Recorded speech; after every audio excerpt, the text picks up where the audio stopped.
Hello and welcome to another vodcast by me and for the Mackem. Today I'm joined by Jacob Aviard. This is called either Friday Night Football if you're on YouTube, or if you're looking for us on any podcasting streaming services, it's the Mackem Football Show. I might leave a poll on my community tab on YouTube to see which name you prefer, and we'll go with that one going forward. But this is episode 3 if you're listening on the podcasts, and obviously the second Friday Night Football if you're watching on YouTube. If you want to get involved, all you need to do is use the chat feature. So hi Jacob, how are we doing? Hi, good evening. I'm doing good, thanks. How about yourself? Doing really, really good. Just settled myself into the week. Obviously, we are both very keen Sunderland fans here, and winning in the midweek has bumped up our week a little bit, mentally at least, at the very least, with a nice, comfortable, at the end of the day, a comfortable second half win against now bottom of the league, Huddersfield. What's your initial thoughts? A couple of thoughts around the game that unfolded on Wednesday night. It was a nice win. It was good to get back to winning ways. First half we were good, but I think we were good both halves, but I think better in the second half. And I think Huddersfield did have some chances, but not too frightening for us.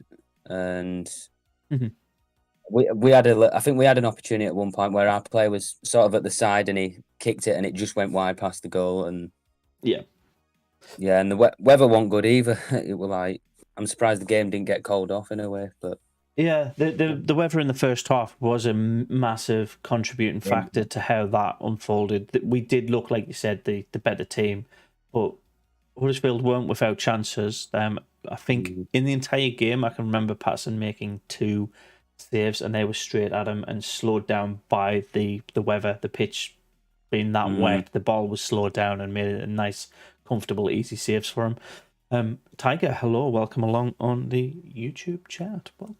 Welcome, Tiger. Hope you've had a lovely day. For me, like you said, it was a tale of two halves. We started the game with Jaku as our main upfront striker. For me, that was a very odd decision from Tony Mowbray. If it just doesn't seem like what made them put Jaku, who is traditionally a CDM, up front as the named striker. It was clearly a tactic, and it wasn't working all that well. He had one shot, and it was scuffed across the face of the goal and went out for a goal kick. It went literally straight across the entire goal and about 6 yards to the right of the post. So I don't think we should be continuing with putting midfielders up front to start the game. We do have Sims back in our squad. He made the change at halftime to put Sims on, and that was, I think, the biggest comfortable break for our team. Having that named striker on the pitch did us a world of wonders, and it allows people to not stress about who they've got to aim at. They know who they've got to aim at. If they're used to seeing somebody in the middle of the park play up front, that does kind of throw off that gel, that team. If you're not expecting a midfielder to be up front, you're not going to aim for that person. You're going to aim for the area. Now that you've got Sims up front, you're aiming for him, and the people around are trying to gather stuff up rather than be the focal point. It's just putting people in that natural position. Correct me if I'm waffling or chatting crap by any means, Jacob. But do you think that putting Sims on at halftime was the right move at that time? Yeah, definitely. I don't think Djaku was having the best of his games, and I think it was time to see what Sims could do, and I think he did really well. And I feel like that this is the Sims from Bristol City and not Sims from some of the other games, because he didn't seem to be as good in the other games as like Bristol City. But I think now he might have been Mowbray might have given him a bit of a kick up the backside to say, look, do what you did against Bristol City, and no, not being laid back but overall, I like Sims, though, to be fair. I do like Sims as a player. Yeah. Before he went on his injury, I think myself and DJ pointed this out a couple of times. His head did seem to drop. I think he's definitely picked himself back up now. Though he isn't back on the score sheet for us, he is still he's still in the right areas. He's making the defenses a little bit nervous to be around him, and I think. Yeah, I think with how our midfield have been attacking recently, that focus would have all shifted straight to Sims, and the midfielder are becoming a little bit more open and confident with attacking themselves, which is probably why the Pritchard goal happened the way it did. Roberts doing the one thing he did terribly in the first half, absolutely fantastically for that goal. He was giving and going with that ball. The 1-2 passes, and he got a bit greedy, didn't he? He got a bit greedy in the first half. Yeah, he was trying to break past. I've noted at least 2, but there could have been more occasions where he was trying to break past 3 or 4 defenders by cutting inside. That was the difference. I think either Mowbray said, "Pass the ball or you're off," or it was made abundantly clear that that's not how we play. We play as a team, not as individuals. And yeah, I think whatever happened with Roberts at half time clearly gave his head a bit of a shake and just went, "Yeah, I can't beat the world, but yeah, lay the pass on for somebody who's in a better position." And on that point, he was in a better position for one of our shots and was absolutely rightly pissed off that he didn't get the pass come through to him. You remember? He had some chances that he could have passed it to, and then other players would have scored, but he just didn't do that. And if he did that more often, could have won by more. But yeah. Well, winning by more is an interesting point, because ultimately we did look like this game was going to end with a 1-0 win, and that would have been that. But the counter attack from our half, although the initial challenge looked a bit scuffed, we still went away with the ball, and then to pass it through to Embo, and then Embo feeding it into Bar was just sublime counter-attacking football. Granted, it was in the 96th minute, and it did kill the game dead. Like, I think within 20 seconds of that goal going in, the full-time whistle was blown. So we won the game all in all. And statistically, looking back on it, it looks in our favour for the most part. But I wouldn't say that was a true reflection of how the game could have finished, because if Huddersfield did better in that final third, trying to attack down the wing, they could have finished that game with a point, and it would have been another one of those games where we would have been frustrated. We've had the lead, we've lost it, but I don't know what was the difference between last night's game and the rest of the games that we've played. I don't know. I think maybe the thing with Sims being back, maybe he could have been a bit of a factor, but maybe just being a bit more up for it. Maybe Mowbray says, "Look, this is a team we really should be beating. Go out there and, smash them." Yeah, maybe Mowbray giving a bit of a kick up the backside, to be honest. Not that Luton we were bad, because we weren't, but he's saying, "Look, if results keep going like this, if we keep not doing well, we're going to end up in a relegation fight, and that's not what the fans want. We want a comfortable season, mid-table. We deserve it after what we've been through." Absolutely. An average season would be okay in my books right now, especially considering where we were over the last half a decade. An average championship season wouldn't go awry. Mid-table. Which that kindly brings me on to the point, mate. Like, you've got to look at our fellow promoted team, Wigan, at the minute. They're on a string of 5 defeats. With, I think we were the first or the second one in that run, and that sees them back into the relegation zone. I don't think they'll stay there for a long time, because obviously they are a good quality team. They've just scuffed up Leeds, And that's their problem. We're not doing that anymore. And I said anymore. It's over the last like 4 games. We've picked up our britches, I guess, and said this is not good enough. So yeah, ultimately it's about picking up points and winning games, or at least not losing them, especially against good opposition. Yeah, I agree.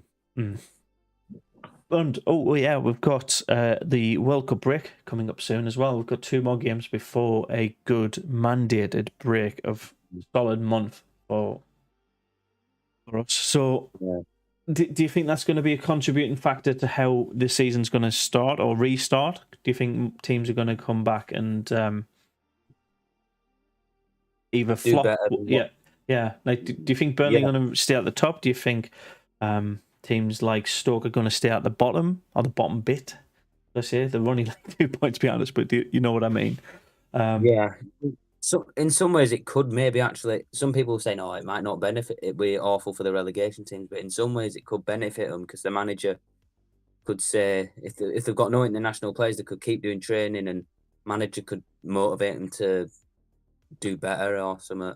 And some teams like Burnley could bottle it and be laid back and end up dropping points. But or it could go the way around. It could get worse for the relegation teams and better for the teams in the top half. But I think it will benefit with our injuries and that. Well, there is that bounce back story from a lot of teams. Like, we've done bounce backs after Christmas when we were the worst performing team at Christmas and we stayed in the Premier League for 2 seasons on the bounce. You've got Nottingham Forest last season were bottom at Christmas, but then obviously something's happened in the back office and they end up finishing in the playoffs. Absolute massive turnaround at the half season mark. Is that half season mark, that threat of the January transfer window, now just a month earlier because of the World Cup break? That's what I'm getting at. Yeah. It's interesting food for thought, isn't it? Yeah, it's not that far away. It's just that's really scary to think of. It's just 8 weeks away. Oh. Hopefully we don't do shit in the transfer window. I'm hoping we do get some good players. Yeah, me too, mate. There's another thing I wanted to point out as well. Obviously, we're on 24 points now, but everybody 2 places below us, so Rotherham down to Wigan, are within 3 points of each other. So two bad games for Sunderland, but 1 game for all of those teams from Rotherham through to Wigan could be in the bottom 3 if results go against them. So that's Rotherham, Bristol City, Blackpool, Stoke, Cardiff, Middlesbrough, Coventry, Hull, and Wigan. That is a lot of teams in that cusp of relegation fodder. And that is that showing you how tight the league is, or is that showing you how poor some teams have performed? Maybe a bit of both. I mean, some of them are unexpected, like Borough. A lot of people were predicting Borough to be in the top half. And same with like maybe it depends because like with Wigan, sometimes at least one of the promoted teams will struggle, but all 3 promoted teams are doing well. And I wouldn't have said, if someone said to me about Wigan being in relegation, I probably would have been a bit shocked because I wouldn't have expected them to be there. No, and I don't think they'll be there for long. If they picked up 1 point or a couple of draws, they wouldn't be in the bottom 3 right now. But it is that 5-loss streak that has seen them just slip into it. I think we started it off, didn't we? I think so, yeah. But that's the momentum that happens in this league. You win 1 game, you can win multiple in a row. The one thing that Sunderland have yet to do is win back-to-back games this season. And I think this, I can see this being the perfect opportunity to do that because Cardiff is in that cluster of teams that are within 3 points of the relegation zone. They haven't had a great season. The one thing that they are better at than most teams around this relegation zone area is defending. their problem is they can't score. So I think defensively in the game coming up, we should not get should have an trounced. attacking Sorry? against Cardiff. We should have an attacking formation, I think, for Cardiff. Absolutely. I think defensively, I don't think they're going to score a lot of goals. If they do end up scoring, it'll be 1, maybe 2. So ultimately, I think if Mowbray goes out with that more attacking mindset into that game, we should win it. So what do you think is an attacking mindset from Sunderland, by the way? Like, what's our go-to tactic? Do we do what we did against Huddersfield, let the first half slide and then guns blazing second half? Or do we try and seal a deal in the first half and then just have because we never performed for the full 90, or we haven't the entire season? No. I think we need to do that because we can't keep being in a team that's a game of two halves. But I think for Cardiff, Yeah. Like first half, try and maybe get at least 3-0 up, and then by second half 3-0. You've got to go to 3-0 before you're comfortable. Then is that what you're saying? 4-0 to be fair, because 3-0 they could still catch up. I don't know. No, I'm just thinking, like, you should be, if you're a confident team, you should be able to get 1 goal and be comfortable that you win that game. That's a sign of a strong team. Never know. Sunderland, you know what we're like. We can throw things away. So yeah, but I do want to be a team that's getting, 2 halves and doing well in the first half and still doing well in second. I'm doing okay. Well, we've yet to win in both halves on any game this season. Cardiff could be the one. Cardiff could be the one. I'll take a goal first half, goal second half, and that's us winning 2 halves in the same game. Darv's saying we only won the last game. He didn't say we only won it, but you won the last game because he watched it with us. The Darv buff is active. So Darv is joining us on Saturday tomorrow at 3:00 or 2:45, just before we go live, so we can watch that game. I don't think Liverpool, his team, are in action tomorrow at the same time. They're in action on Sunday, aren't they? Yes. Yeah, they'll be playing beach volleyball, Liverpool. They're playing Spurs. Tottenham Spurs Liverpool on Sunday is an interesting one. We do also have the live league table because Preston and Reading are playing right now as we speak. It's still 0-0. It's about 40 minutes into that game. And I could see how many points we need to climb against to get close to the playoffs as possible. Watch more matches. Yeah, okay. Sorry, what was that? What was your point that you were looking to raise there, Jacob? I was about Liverpool. They're not playing Saturday. They might be doing something in beach volleyball with beach balls because we know Liverpool like beach balls. not that you're trying to dig up old wounds. Paul Wilson, welcome to the chat. He says Tony Mowbray is thinking of starting Ellis Sims tomorrow. He's going to check in on him in the morning to see how he is, though. That for me is the biggest indicator that we are comfortable with how we perform when he's on the pitch now. I'd much prefer us to start the first 45 and get 1 or 2 free goals in the first half and then just coast through the second. But the point that when you win the game is the end of the final 90.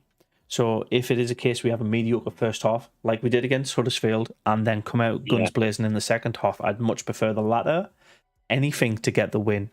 I'd take a scruffy goal in the 93rd minute from a penalty. I don't care as long as we get that 1 goal and we get 3 points at the end of the day. It's just, how do you think we should be tactically set up against Cardiff to do that? And I think we've both mentioned it. It's been attacking from minute 1, right? So Howdy doody. Paul there saying the perfect thing, saying having Ellis Sims starting. Hello, DJ. You're alive. Welcome along. Yeah, I had to. I've got my camera on. I don't know if you can see us here. I haven't got the OBS set up for cameras, but I can do that in just a second. So, Yeah, sorry I'm late. I've the wife's away this weekend, and I've just got back with the kids with doing the karate. So oh she usually does that job, but she's away in Coventry till Sunday now. So oh, you've sent your wife to Coventry. well, because she's a consultant for the Cambridge Diet, and she has these meetings every now and again. So just me and the kids this weekend. Fair enough, buddy. I didn't want that one. I need to work out how to get you up on this now. That's not the right thing. So this is not working. Yes, it's a bit. We've gone through the previous game. We're about half an hour into 20 minutes into the stream so far. But I'll let DJ have his say on the Huddersfield game. So, do you want to spend a minute or so just what you thought of the last match? Yeah, I thought, I was going to say weathered the storm in the first half, because that's exactly what it was. The conditions were horrendous. They had the slightly better of the first half, Huddersfield, but I didn't think they were massively dangerous or caused any threat to Sunderland. They certainly weren't like what a Burnley was in the second half. And I just thought it was really important to get in at half time. We're not conceding a goal, and that's what we did. And as the second half wore on more and more, Sunderland grew into the game. The confidence was grown. We started to create more chances. And then the game changer was when Sims was brought on. We just looked more lively going up front, and they couldn't cope with us going forward. Huddersfield, and it was a well-deserved win at the end of the night, I thought. Yeah, without duplicating what's been said so far, the tactical decisions at half time, switching Jacku off for Sims. How do you rate that decision? Because obviously Sims didn't end up scoring, but what do you think happened when that change was made? I don't know. I don't know whether Sims has got that extra bit of pace or alertness. There just seemed to be more openings, more space up front. It's like there was an extra man on the pitch up front for us. Mm-hmm. I think that's what it is. I just think he's more of a skillful player, more experienced, and we seem to hold the ball up to create more chances and space for the players. Just all around a lot better move. Yeah. So do you know what I think it is? It is a lot of that, but I think it's also defensive. Like from the opposition standpoint, you've just swapped off this 5'7", this 5'7" makeshift striker that you've had on for the last 45 minutes, and you put on this huge 6'2" tank, and he's going to be the target for every cross, every header. So let's mark him. Let's focus on this target man, and they kind of forget a little bit, not all in all, but they forget about what the midfield for Sunderland can do, and that's why Roberts was able to have a good 1-2 pass, and then feed Pritchard for his goal, because they were more focused on what Sims could do in that box than what the rest of our players could do. So that's what I think happened.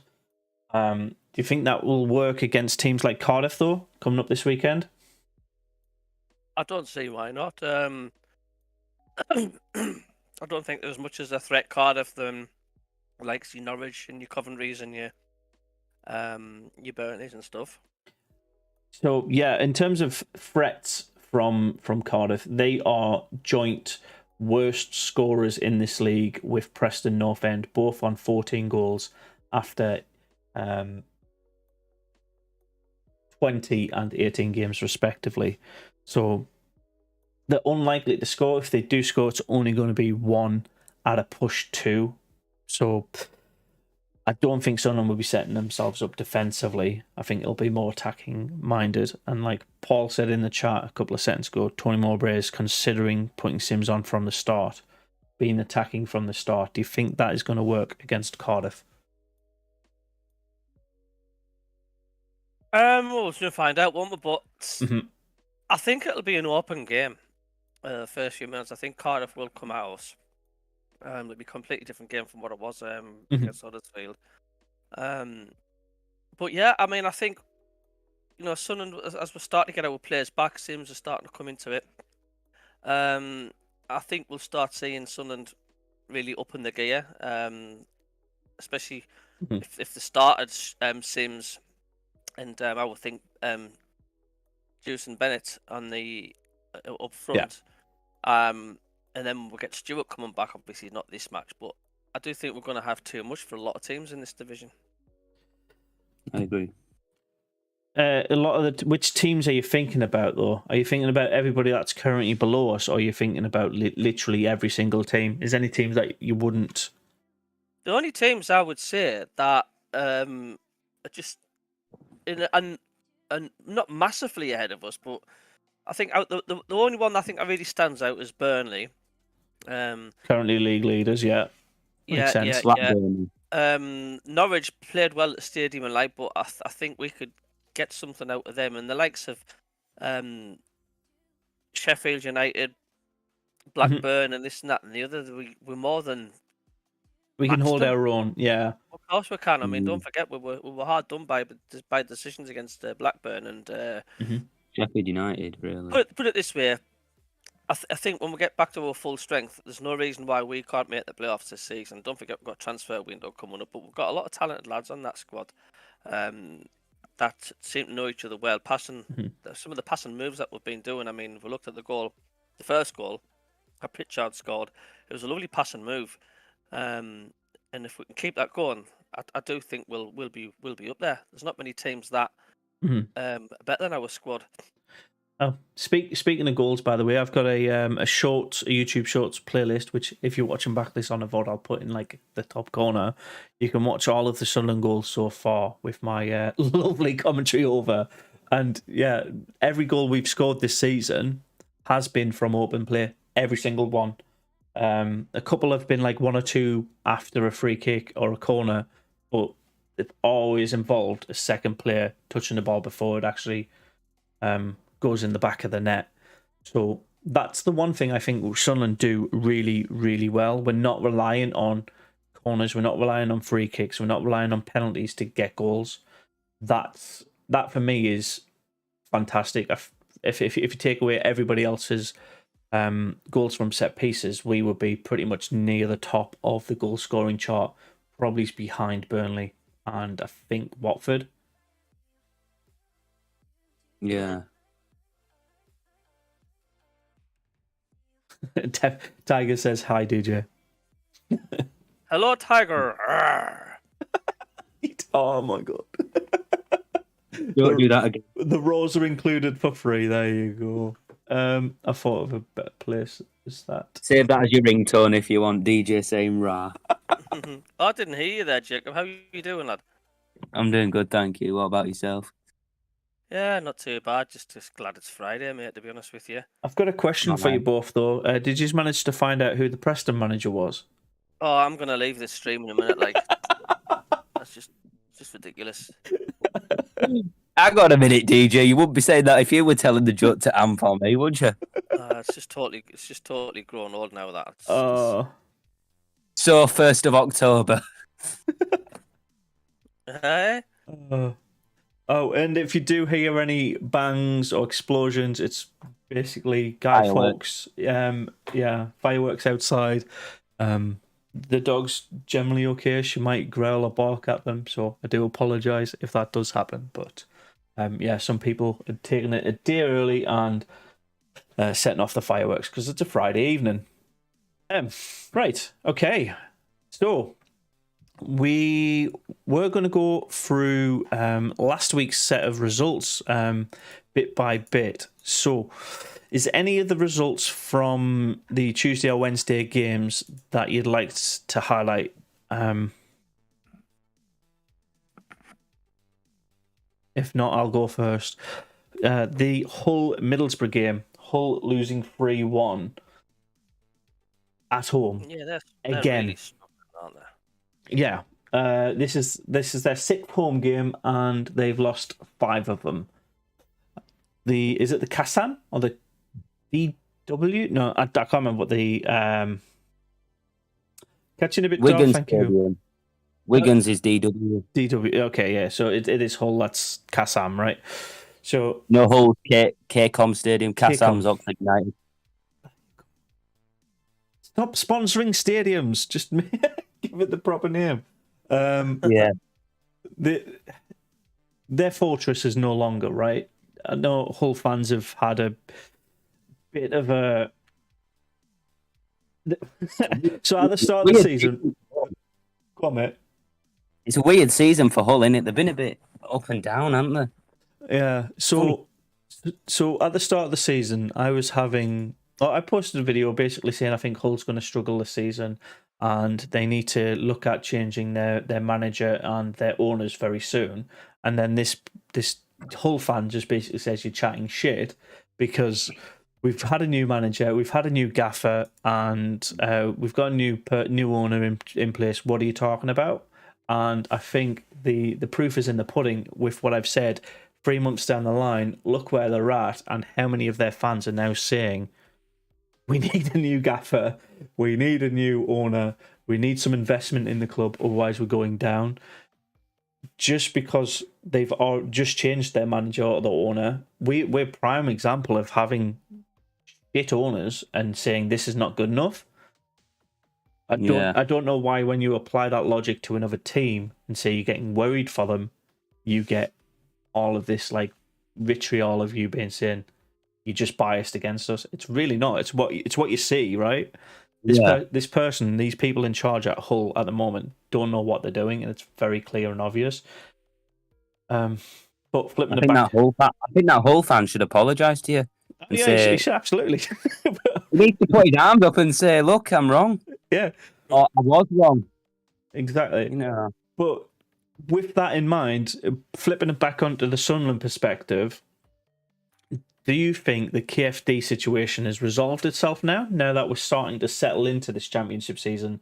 Or do you think he still needs to take the full ownership of the club on, buy the shares out, and then heavily invest in the transfer window? What's your thoughts on us in that similar scenario? Because I'm not as worried as I would be if I was a Hull fan or a West Brom fan. No. I'm still, yeah. I'm a bit of both. It's like, I think on both sides, it's like I do want to see Dreyfus take full control, but on the other hand, I do think they're starting to feel a bit more settled in the championship, But what's your thoughts, DJ, as well? About them taking over outright? Yeah. Do you think their ownership situation needs to be like? Do we need to be sold on again? Do we need a new head of football or whatever it's called, director of football, Speakman? That whole how we're currently infrastructure wise, I think we're on a nice little plateau. But what do you think we need? Salmon Pants has gone, but I do think Stewart needs to be gone outright, definitely, for survive this season. Mm-hmm. I'm certainly not, like I say, I'm not panicking as what I was before the season. Obviously, it's a long way to go, but I would like to see Dreyfus or outright owner. I've never been a fan of this. I'll own this, and you can own some of that, and you can own some of this, and the consortium aspects of clubs. Yeah, I've never been a fan of that, but that's just my opinion. I mean, is that also is that the way the football world is going though? Because of how expensive some clubs are becoming, can you imagine teams like, I don't know, Chelsea, Spurs, Arsenal, Man City, all the big boys being owned in consortiums? Because I can't. You got to look at actually our rivals, Newcastle. They're owned by one business, one owner, and that is helping them out massively this season because they're getting heavy investment. They're getting money pumped in, and it's working because they're bringing in quality. The consortium. That could happen with Sunderland. That could happen with us if we had Dreyfus. It could happen with us if we had that one owner. It's the extra fingers in the pie or the cooks in the broth or whatever analogy you want to use. There's too many people having their say because it is a huge financial investment from these owners that are not really getting enough of their money back, enough say for their money. So yeah, Yeah. I think long term, I am worried. In the short term, I think it's purely about how well we perform with what we've got in front of us. What do we need in the transfer window? Who do we need in the transfer window? And will we actually get good investment for the people that we need? I do think we definitely need to strengthen up front. That's without a shadow of a doubt. Because I mean, we'll probably get more injuries up front. We'll definitely do that.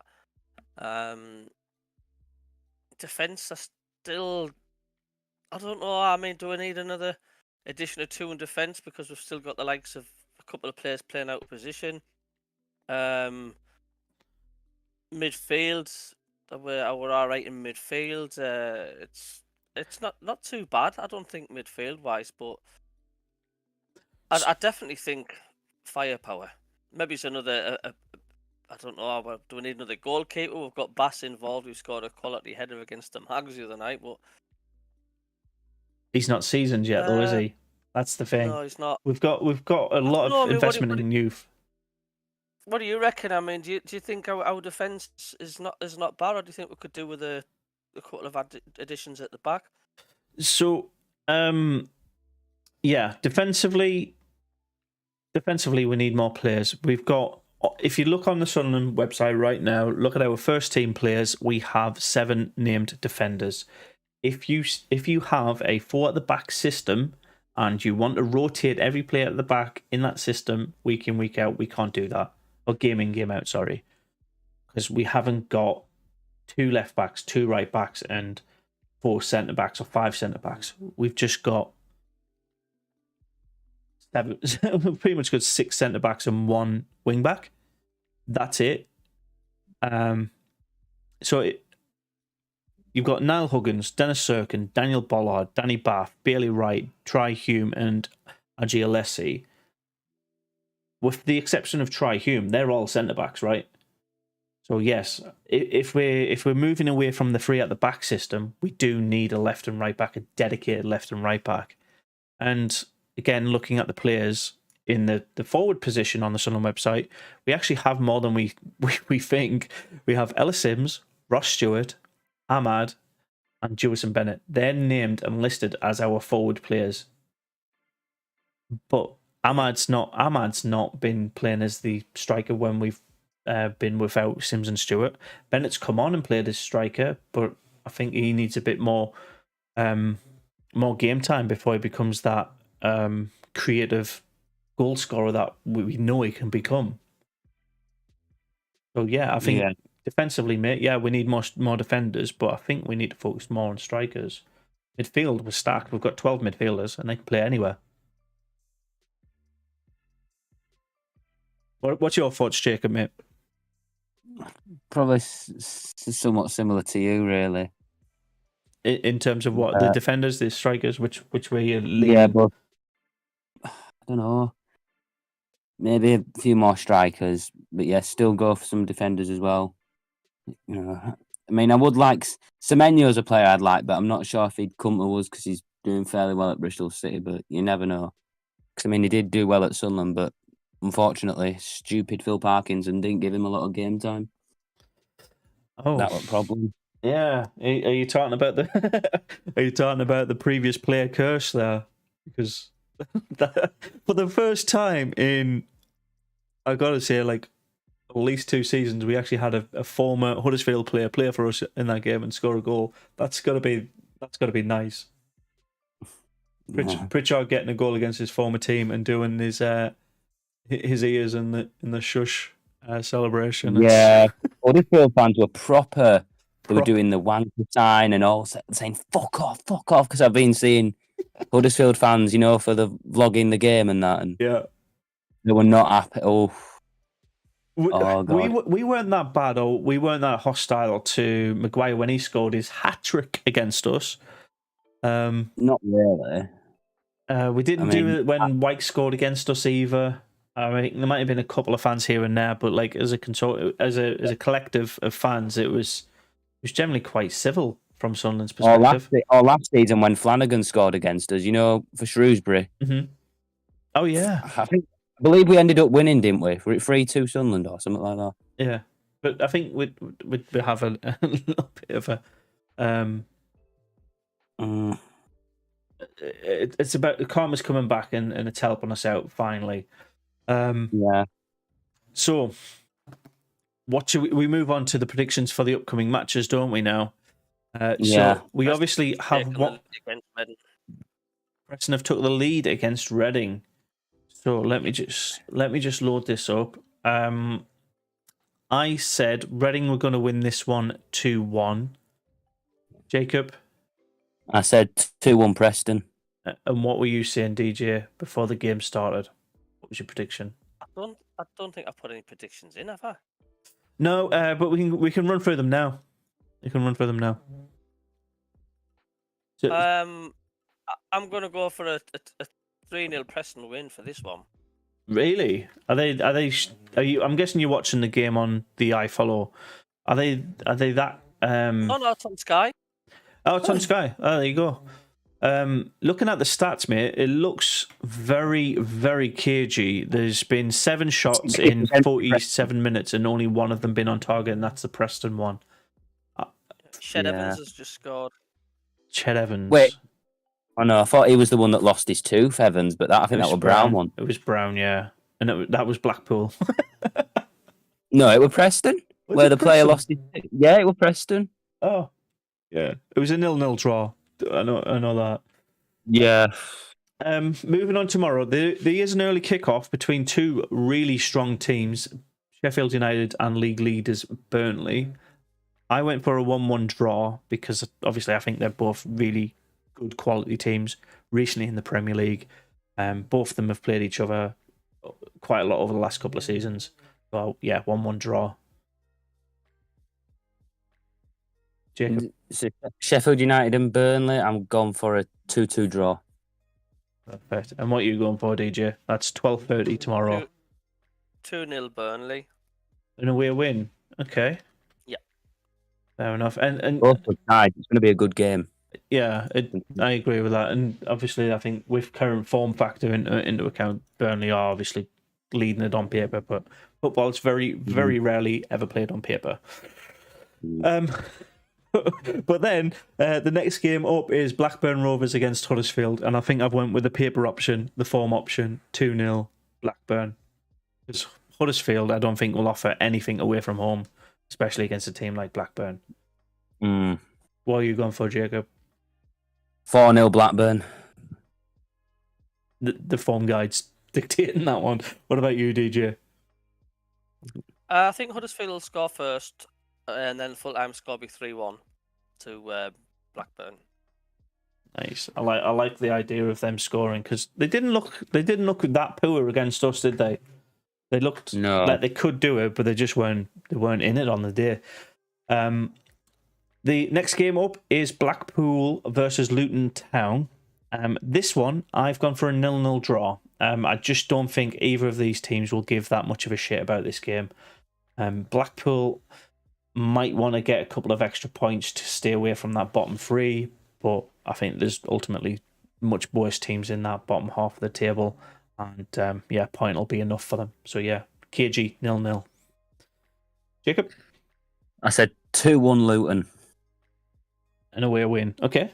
Yeah, they're still doing well, Luton, at the minute, and I think they might carry on that good form. Fair enough. Good prediction. We'll see what happens at the end of the final 90 tomorrow. What are you saying, DJ? 0-0. Same as me. Yeah. Did I convince you? Did I convince you on that one? I just agree. Agreed. Okay. Then game 5 of the weekend is Middlesbrough versus Bristol City. Whew. How do we start with this one? Middlesbrough beating Hull 3-1, surprise result.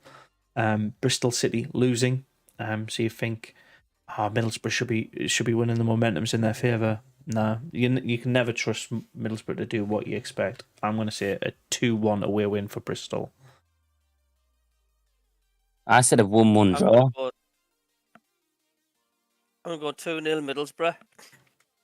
They're actually going to perform as per their form guide now. Good. They couldn't even beat Yeah. Preston. They couldn't beat who? Preston, Middlesbrough. The right horrible loss against Preston, didn't they? Because they were winning and then bottled it. Man, we can't be riling on teams when they don't perform when they're in a winning position, especially after that Burnley game. Oh, that's probably going to be our biggest defeat of the season. I don't think we'll be losing more than it's currently my most embarrassing defeat. We'll see. Swansea did worse against Burnley. To be fair, Swansea did worse. They did. They didn't even score. Yeah, they did. But to be fair, the worst game so far, or the best game, depending on how you look at it, is that Watford 4-0 win against Swansea. That was mad.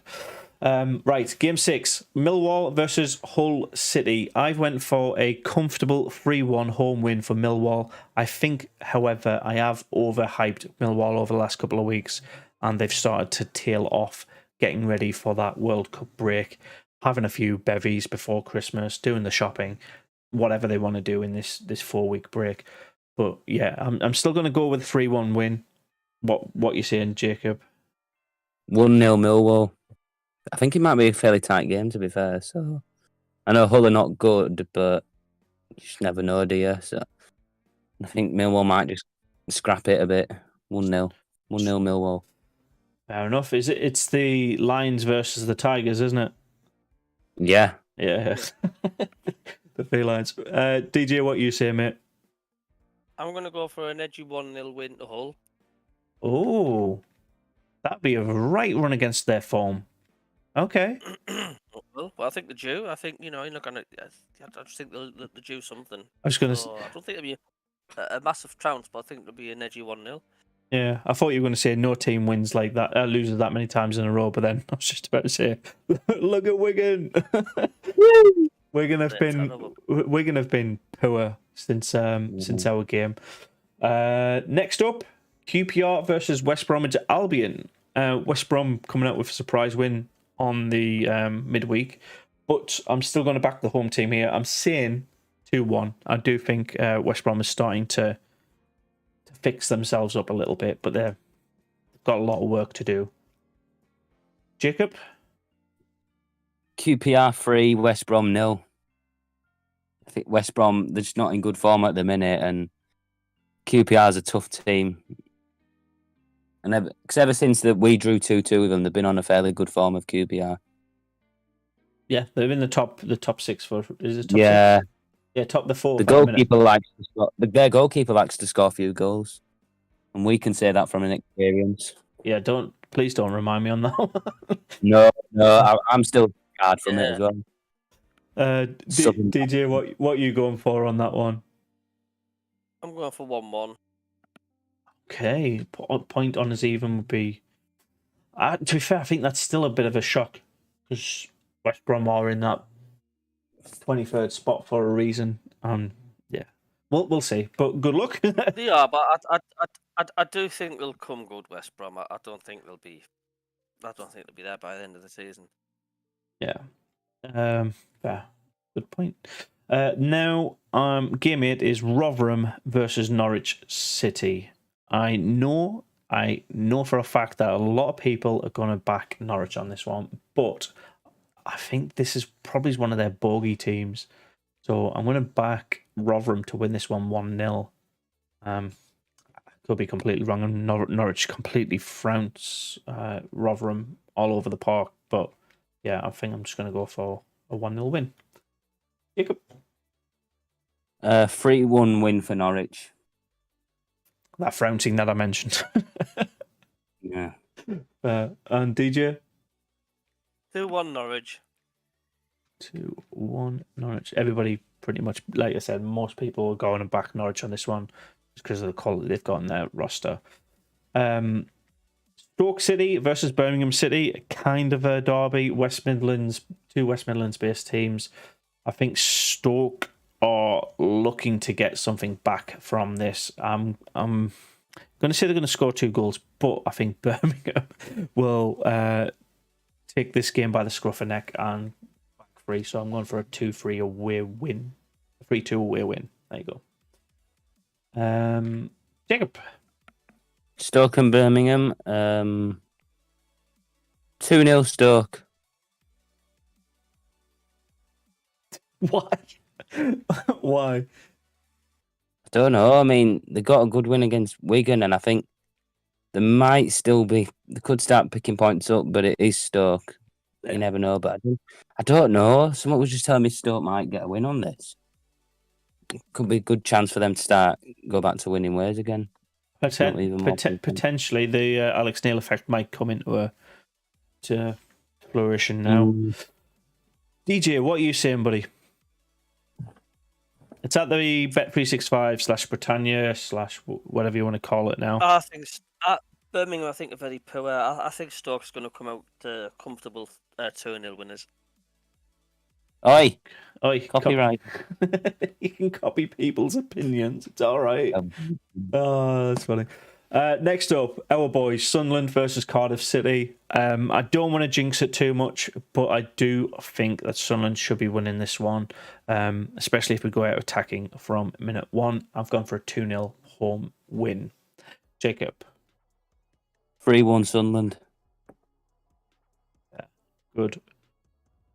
3 points, 3 goals. That would be nice to see. DJ. 3-0 Sunderland. Oh shit. Fuck. When DJ backs us, it's a jinx. To be fair, I'd love to see Sunderland 3 goals. I'd love to see a Sims hat-trick as well. Next up is Swansea City versus Wigan Athletic. I've backed the home team in a very cagey game. Potentially Wigan losing in the last couple of minutes. A 1-0 win for Swans. Jacob. 2-1 Swansea. 2-1 Swansea. Swansea. And DJ, what are you going for? 2-1 Wigan. Ooh, do you think they're going to end their rut of 5 games on the bench with losses? It'll have to one. Yeah, one day.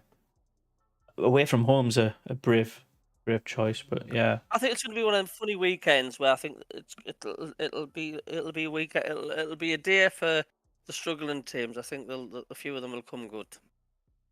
There you go. I like the idea of that. Make the league a little bit more tight, even though it's already like 12 teams who are. I hope not. I mean, I hope they get trounced and we get a win and we pull even further away. But it's just a funny league, the Championship. Oh, proofs in the pudding just to my right, depending on how you're watching it. The final game of the weekend, though, lads, is Watford versus Coventry. I'll do my prediction last. DJ, you go first. Watford against Coventry? Yeah. Aye. I think this is going to be 2-2. Coventry come and good. I think Watford. So yeah. I think it'll be a 2-2 draw. Jacob. 1-0 Watford. Okay. KG affair. I think there's 4 goals in this game, just like DJ. But I do think the home team will end up winning. So I've went for a 3-1 home win because Watford are hard to break down at home, and I don't think Coventry have the muster at the minute, at the very least, to break down a team as good as Watford. So yeah, that's our prediction section done and dusted. We have a nice little section now where we go over what our plans are for the next coming week for our content. Jacob, do you want to go first? DJ, then I'll go last. So, Jacob, what are you doing this week? I might try and post more videos on my YouTube channel from TikTok or something like that, Okay. Keep it going, maybe. Nice. And if you want to follow Jacob or DJ, just check the About section on my YouTube video.